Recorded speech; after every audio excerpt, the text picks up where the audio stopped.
사람이 언제 죄에 빠지기 쉬울까요? 언제, 어떻게 보다도 이번에는 언제라는 말, 그 타이밍에 대해서 좀 한번 살펴보려고 합니다. 그것은 어려울 때가 아니고 또 모든 일이 형통하고 편할 때, 그때에 죄에 빠지기 쉽더라, 그런 말이에요. 성경은 이 사실을 여러 곳에서 강조하여 또 그리고 반복해서 우리에게 가르쳐주고 있습니다. 우리가 사무엘하 11장에서 우리 본문 말씀으로 읽었는데요, 그 본문 말씀도 다윗이 언제 죄를 짓게 되었는가를 잘 보여주는 그와 같은 말씀이지요. 다윗의 왕조가 이제 많이 안정이 된 것 같습니다.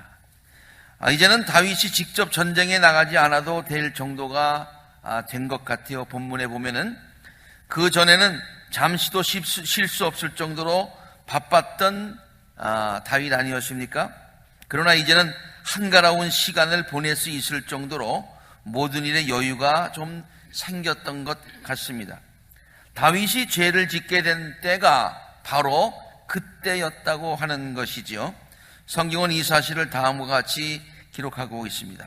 다윗은 요압에게 자기 부하들과 온 이스라엘의 군인들을 맡겨서 출전시켰습니다. 옛날에는 직접 나갔었는데 이제는 요압에게 다 내보내고 본인은 나가지 않았어요. 그런데도 그들은 암몬 사람을 무찌르고 라빠를 포위했다. 그러니까 다윗이 안 나갔는데도 이제 전쟁에 승리를 하는 그 정도, 이제는 좀 안정되게, 나라가 안정되게 되었다, 그런 얘기죠. 다윗은 예루살렘에 머물러 있었고요. 그리고 어느 날 저녁에 다윗은 잠깐 눈을 붙였다가, 아주 저녁은 아닌 것 같아요, 오후 늦은 시간에 이렇게 잠시 낮잠을 잘 수 있는 마음의 여유, 시간의 여유가 좀 생긴 것 같습니다. 그리고 일어나서 왕궁의 옥상에 올라가서 산책을 할 정도가 된 것 같아요. 조금 여유로운 모습이 좀 보이지요. 그때 그는 한 여인이 목욕하는 모습을 옥상에서 내려다 보게 되었어요.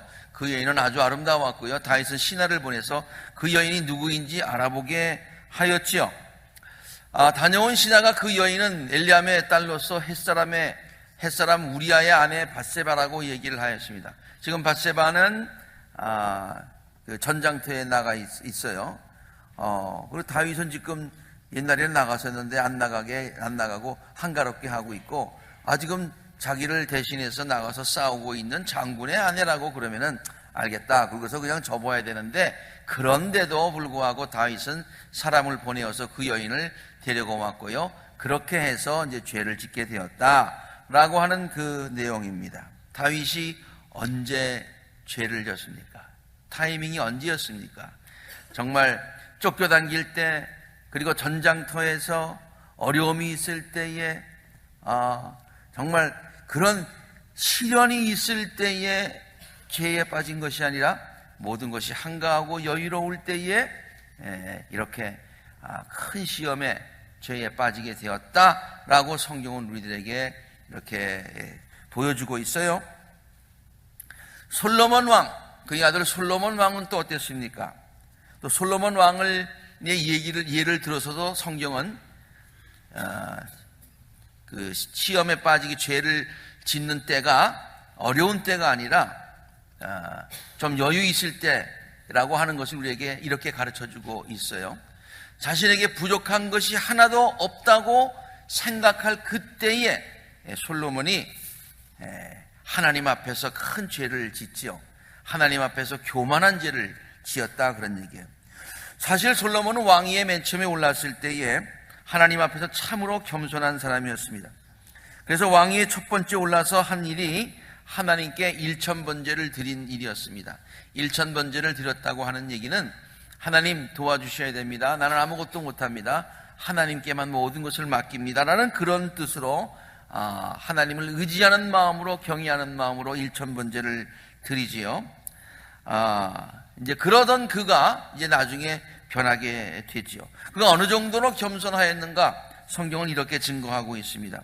하나님, 나는 정말 아무것도 아닙니다. 그런데 나를 보는 것이 아니라 하나님께서 우리 아버지 다윗을 보시고 다윗에게 한 약속을 신실하신 하나님이 지켜주셔서 저를 이 보좌에까지 앉게 해 주셨습니다. 그런데 아직 나는 나가고 들어오고 하는 처신도 제대로 할 줄 모르는 정말로 부족한 사람입니다. 주의 종은 주께서 선택하신 백성, 곧 수를 셀 수도 없고 계산도 할 수 없을 정도로 그 많은 백성 가운데 내가 뭐 특별해서 왕이 된 것이 아니라 그 백성 중에 나는 한 사람일 뿐입니다. 그러므로 하나님의 백성, 주의 백성, 내 백성이 아니에요. 주의 백성을 잘 다스리기, 나에게 맡겨주신 백성을 잘 다스리기 위해서 하나님 저에게 지혜로운 마음을 주시기를 바랍니다. 이렇게 겸손했습니다. 이렇게 하나님만을 의지했던 그런 솔로몬이었습니다. 그런데 하나님께서는 그에게 이렇게 겸손하고 이렇게 정말 하나님을 의지하는 솔로몬을 보시고 그에게 우리가 알듯이 지혜도 주시고 부귀도 주시고 영화도 허락하여 주셨습니다. 그러면 그것을 가지고 하나님께 감사하고 그리고 또 그것을 가지고 또 하나님께 영광을 돌리고 그렇게 해야 되는데 그는 부귀와 영화를 누리게 되면서 거기에 푹 빠져서 솔로몬이 변하게 된 것입니다. 겸손한 자세를 버리고 왕으로서 누릴 수 있는 온갖 호화로움과 사치스러운 생활을 했던 것이죠. 하나님께서 주신 그 축복이 오히려 하나님을 멀리 떠나는 그런 계기가 되게 되었고 원인이 되게 되었고 그리고 그 하나님께서 주신 그 축복을 죄를 짓는 데 사용하였다고 하는 것이죠. 그가 어느 정도 사치스러웠느냐 그리고 어느 정도 하나님 앞에 교만했느냐 열왕기상 11장은 다음과 같이 얘기하고 있어요.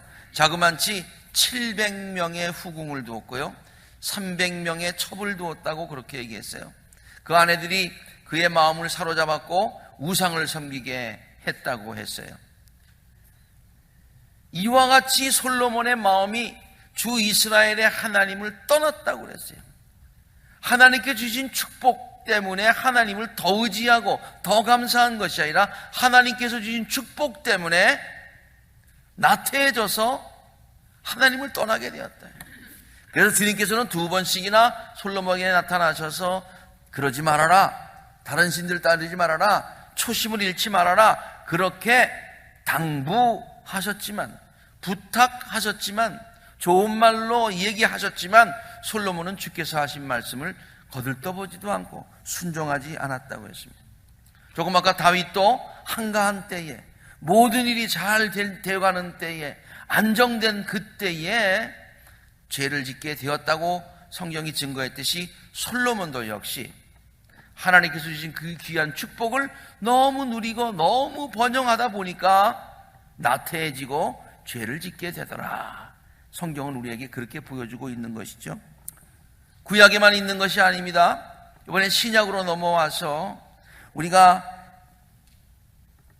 초대교회에 성령께서 책망하신 그 내용들을 보면서 그 책망하신 내용들 가운데서 대표적으로 에베소 교회와 라오디아 교회를 한번 예를 들겠습니다.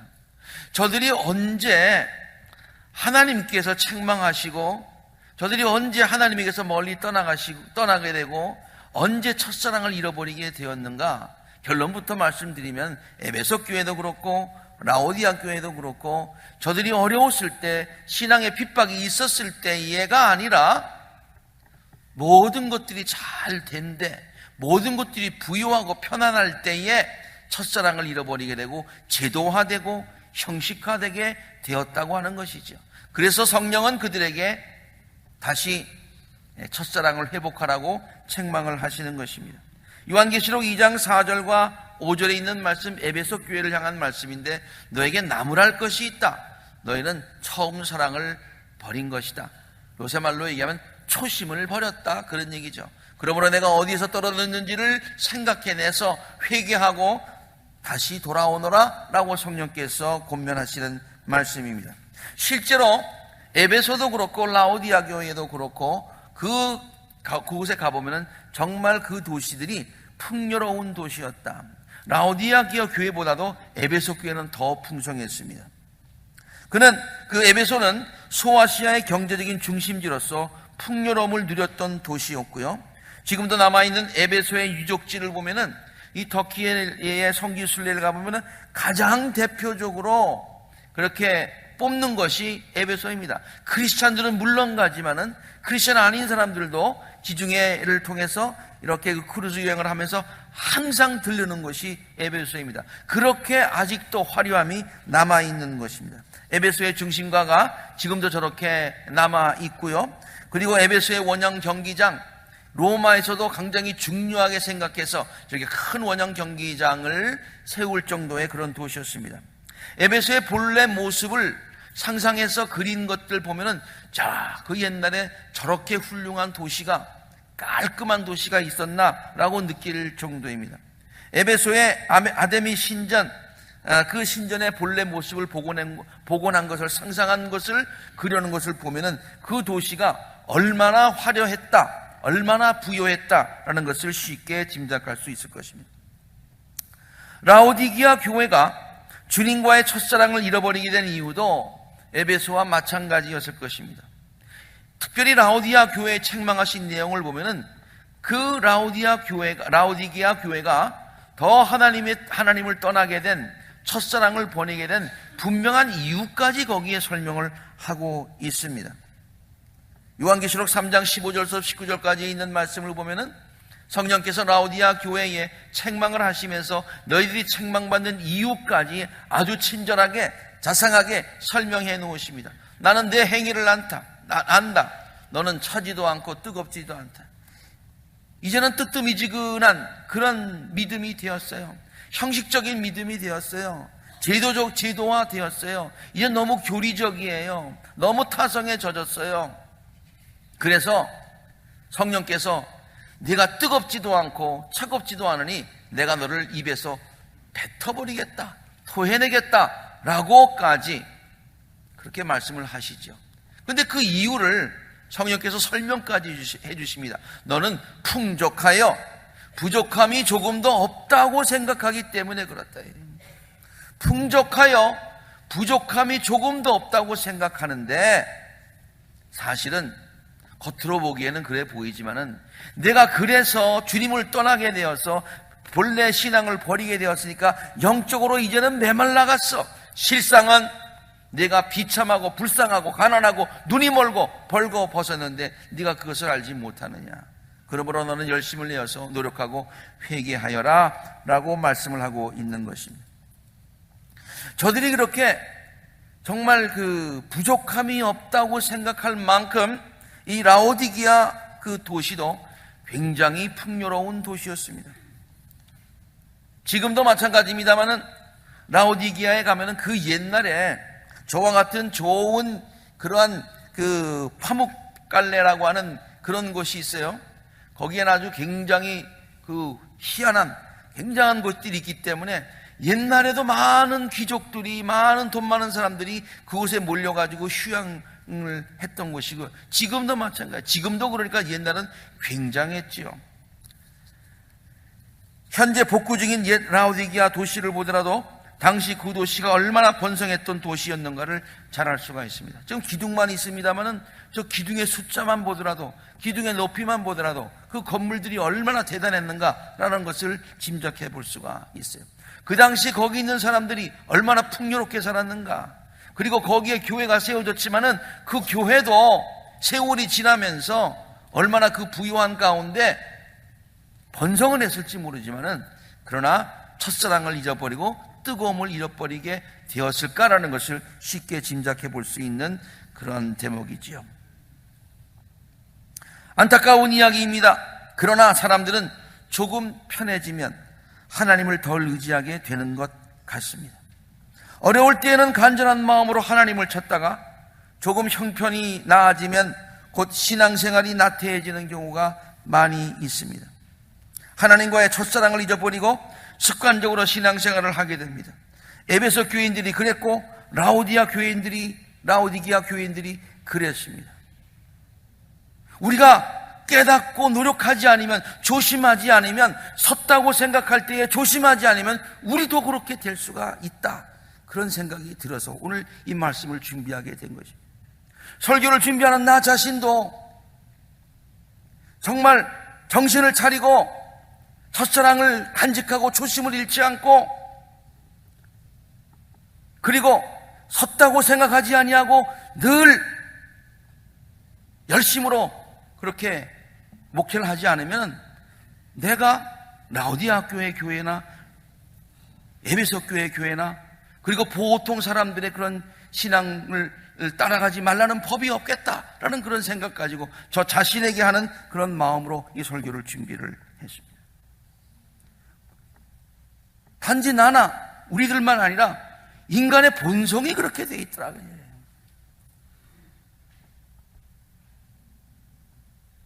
어려울 때는 하나님을 찾지만은, 긴장하지만은, 그러나 조금 여유가 있으면은 교만해지고 나태해지고 쉽게 죄에 빠지게 되더라, 그런 얘기예요.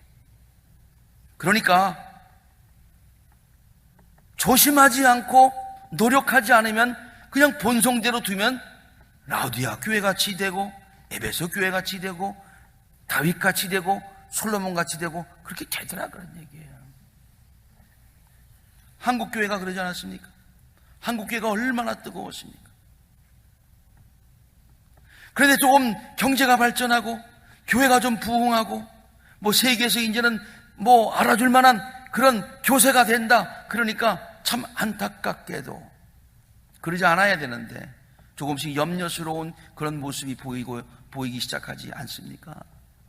미국 교회도 마찬가지 아닙니까? 얼마나 믿음이 좋았습니까? 청교대의 신앙을 갖지 않았습니까? 1800년대 1900년대 초에 그들의 교회가 얼마나, 미국 교회가 뜨거웠습니까?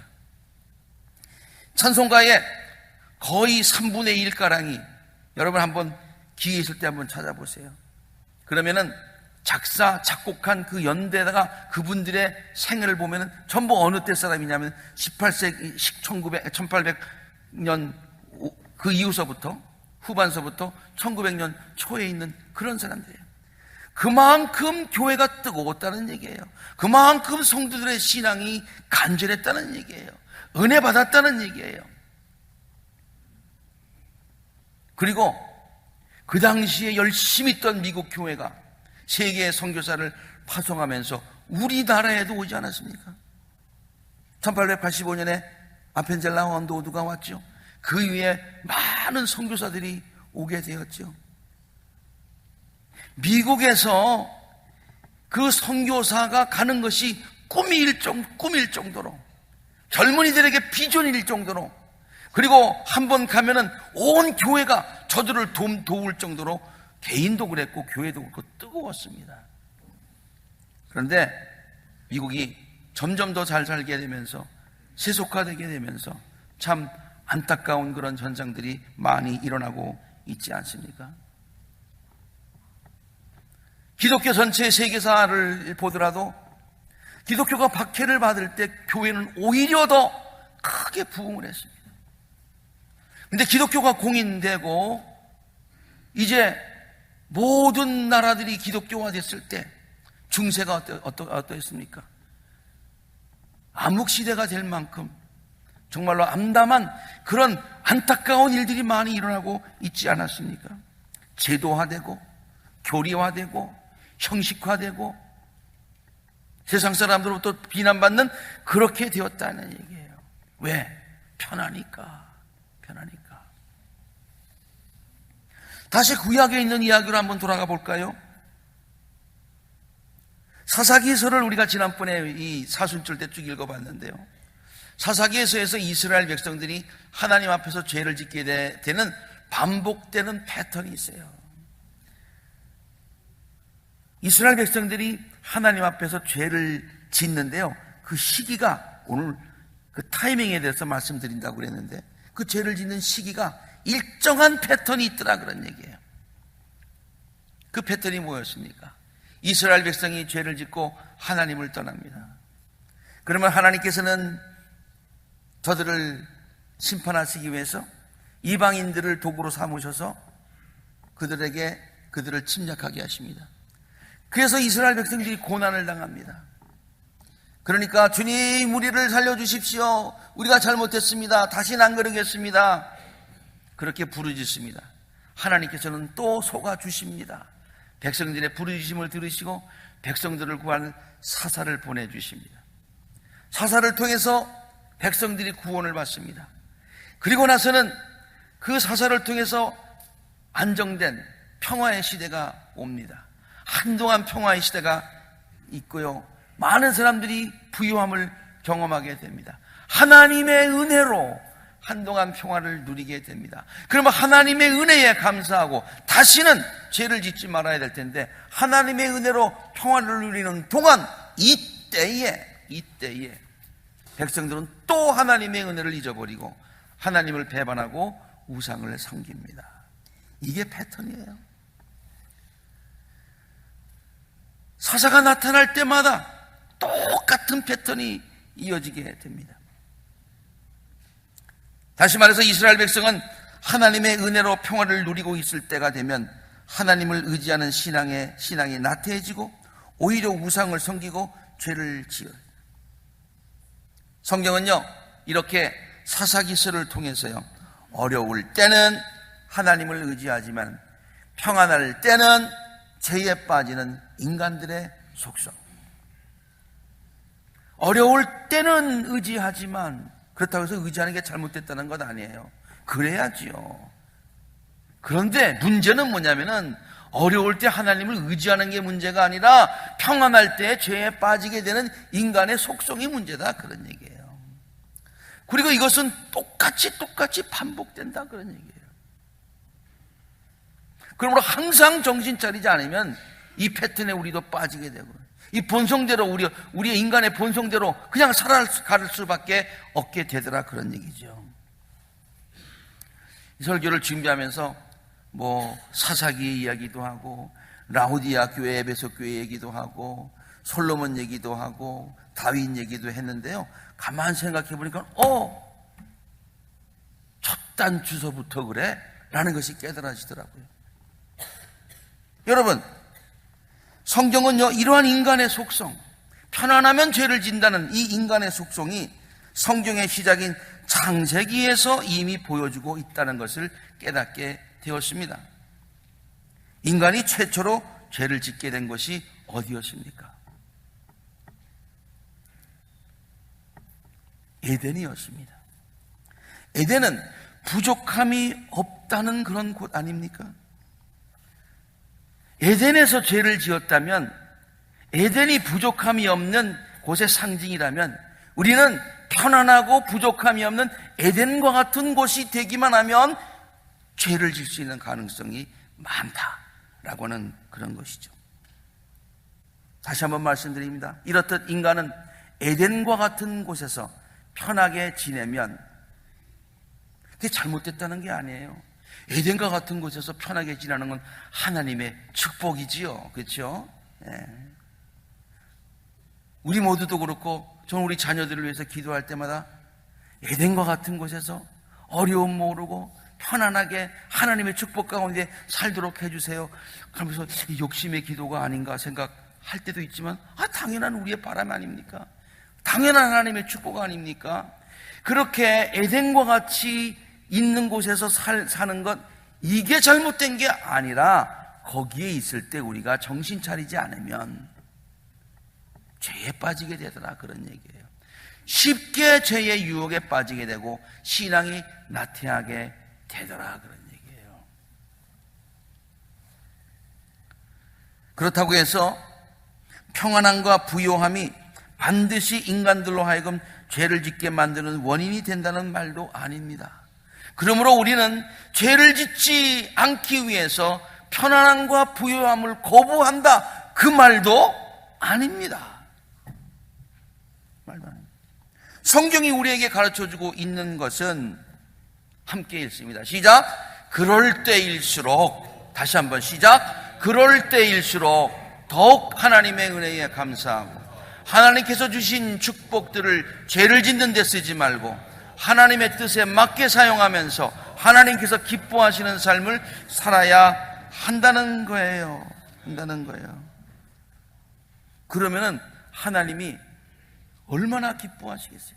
하나님은요, 그냥 기회만 있으면 우리에게 복을 주시기를 너무너무 바라시는 분이세요.